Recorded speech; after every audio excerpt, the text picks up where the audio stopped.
Hi అందరికీ, welcome to day 3 of Navratri. ఈరోజు నేను అన్నపూర్ణాదేవికి నైవేద్యంగా దద్దోజనం చేశాను.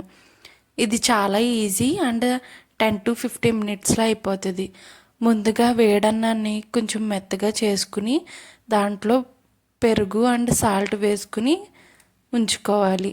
ఇప్పుడు ఒక కడాయి తీసుకుని దాంట్లో నెయ్యి వేసుకుని ఆవాలు, జీలకర్ర, మిరియాలు, శనగపప్పు, మినప్పప్పు, సన్నగా కట్ చేసుకున్న అల్లం, ఎండుమిర్చి, పచ్చిమిర్చి, కొంచెం కరివేపాకు, కొత్తిమీర వేసుకుని బాగా ఫ్రై చేసుకోవాలి.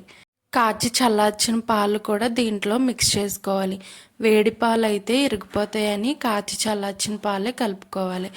దీంట్లో ఫ్రై చేసుకున్న దాన్ని కూడా కలిపేసుకుంటే దద్దోజనం రెడీ. నేనైతే ఇలాగా ఈరోజు పూజ చేసుకున్నాను. అష్టోత్తరం చదువుకుని కుంకుమ పూజ చేసుకున్నాను. టైం లేని వాళ్ళైతే ఓం శ్రీమాత్రే నమః అని 11 టైమ్స్ ఆర్ 21 టైమ్స్ చదువుకుంటే చాలు. ఓం అన్నపూర్ణ దేవి నమః.